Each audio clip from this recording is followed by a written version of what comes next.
Media दुनिया भर की खबरें चलाएगा, अला बला सला, लेकिन मुसलमानों के इश्यूज नहीं उठाएगा। ऐसी खबर आई है वो आपको बताऊंगा, लेकिन उससे पहले समझिए कि मीडिया कितनी चालाकी से मुसलमानों को डिमोनाइज करता है। अगर मुसलमानों के खिलाफ कोई भी खबर होगी तो उसको दिन भर चलाएगा, डिबेट करेगा और ऐसे जताएगा जैसे सारी प्रॉब्लम की जड़ मुसलमान है। लेकिन मुसलमानों के साथ जब लिंचिंग होती है, उनके खिलाफ भेदभाव होता है, उनको मारने की धमकी दी जाती है, वो खबर नहीं करता। ऐसी एक खबर आ रही है कर्नाटक से। कर्नाटक में पिछले 3 हफ्तों से जो मुस्लिम छात्र आए थी उनको हिजाब पहनने की बिना पर क्लास में नहीं बैठने दिया जा रहा है। जी हाँ, कर्नाटक के उडुपी में एक गवर्नमेंट कॉलेज में जो छात्राएं हिजाब पहनकर जाती थी उनको क्लास में नहीं बैठने दिया जा रहा है। उनको धमकी दी जा रही है कि आप अगर जब तक हिजाब नहीं उतारते हो तब तक हम आपको क्लास में नहीं बैठने देंगे। अगर आपने जबरदस्ती करी हिजाब पहनकर बैठने की तो हम आपको धक्का मारकर निकाल देंगे। ये वहां के प्रोफेसर और टीचर का कहना है।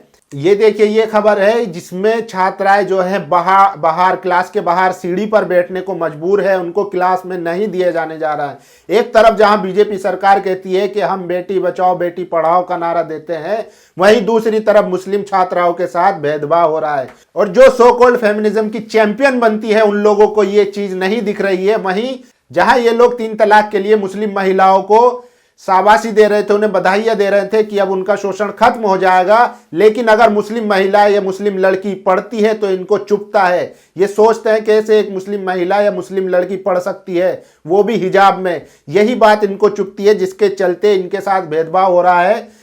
वहां के टीचर का कहना है कि अगर आप क्लास से बाहर नहीं जाते हैं तो हम आपको धक्के मार के निकाल देंगे। तो इस तरीके से जहां जहां बीजेपी सरकारें हैं वहां पर मुस्लिम विरोधी गतिविधियां लगातार हो रही है, लेकिन उनके खिलाफ कोई कार्रवाई नहीं हो रही है। अभी तक जो कॉलेज प्रशासन है उसके खिलाफ कोई कार्रवाई नहीं होती दिख रही है, बल्कि उस बात का संज्ञान तक नहीं लिया गया है। और वो लोग लगातार 3 हफ्तों से क्लासरूम के बाहर सीढ़ियों पर बैठकर ये लड़कियां पढ़ाई कर रही है। आप देख सकते हैं विजुअल में भी। तो इस तरीके से लगातार सोची समझी साजिश के तहत एक मुसलमानों को निशाना बनाया जा रहा है। ये लोग नहीं चाहते कि मुसलमानों के बच्चे पढ़ें, मुसलमानों के बच्चे स्कूल जाएं, इनसे सवाल करें। इसीलिए बुल्ली बाई जैसे कांड होते हैं जहां मुस्लिम महिलाओं की जो पढ़ी लिखी है, जो सत्ता से सवाल करती है, जो एक्टिव रहती है, जो डरती नहीं है, उनकी नीलामी करते हैं। इसीलिए ये लोग चाहते हैं कि मुस्लिम महिलाएं पढ़े नहीं। बस ये लोग इसी धुन में लगे रहते हैं कि किसी तरीके से मुस्लिम महिलाओं को बदनाम किया जाए, कि उनको घर से नहीं निकलने दिया जाता है, उनको पढ़ने नहीं दिया जाता है, उनको दबा के रखा जाता है, उनको हिजाब में रखा जाता है।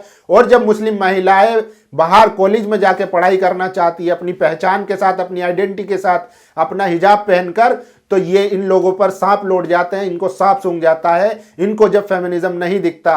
अब जिस तरीके से उडुपी में लगातार भेदभाव हो रहा है, अभी तक प्रशासन के खिलाफ कोई कार्रवाई नहीं हुई है, ना ही उन लोगों से कोई सुमोटो नोटिस लेते हुए उन छात्राओं से बात की गई है। अभी तक सारा मामला ऐसे ही चल रहा है। आप समझिए कि जो लिबरल और सेक्युलर और फेमिनिस्ट महिलाएं हैं वो लोग इस पर बात करने को तैयार नहीं है। एक तरफ मुस्लिम महिलाओं को दबाने कुचलने की दुहाई देती है, वहीं जब मुस्लिम महिलाओं के हक अधिकार की बात आती है तो ये लोग खामोश हो जाते हैं, चुप हो जाते हैं और मीडिया में इस तरीके की खबरें तक नहीं चलती। आप सोचिए, जो छोटे मोटे पोर्टल हैं, वेब पोर्टल है, जो खुद अपने पैसों से चला रहे हैं रिस्क लेकर, वो लोग ऐसी खबरें करते हैं या हम जैसे पत्रकार आपको बताते हैं। और ये खबर हर मुसलमान के लिए जरूरी थी, इसलिए मैंने आपको बताई, क्योंकि किस तरीके से लगातार मुस्लिम महिलाओं को दुहाई दी जाती है, लेकिन जब उनके हक अधिकार की बात आती है तो कोई उनके साथ खड़ा नहीं होता। लेकिन जब तक हम अपने लिए खुद नहीं बोलेंगे तो सामने वाला भी आपकी बात नहीं करेगा। इसलिए जरूरी है कि आप अपने मुद्दों को उठाइए। जब मैं मोस्टली मुस्लिम इश्यूज पे खबरें करता हूं तो लगातार कमेंट में मुझे गालियां दी जाती है, दुनिया भर का अल्लाह भला कहा जाता है कि तुम जो है हिंदू मुस्लिम करते हो या भड़काते हो। एक बात बताइए, जब हमारे हिस्से की कोई बात ही नहीं करेगा, जो main stream media, so called main stream media है, या जो सवर्ण पत्रकार है सोशल मीडिया पे भी, वो लोग भी जब खबर नहीं करेंगे तो किसी को तो करनी पड़ेगी।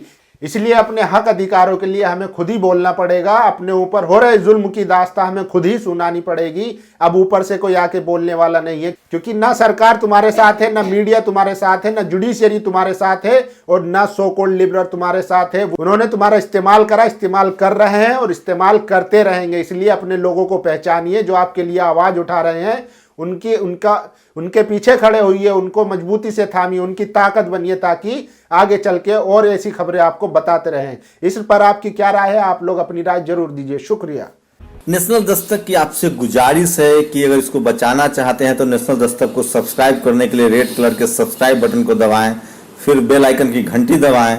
नेशनल दस्तक को बचाने के लिए बहुत जरूरी है कि हर खबर को शेयर करें, लाइक करें, कमेंट जरूर करें।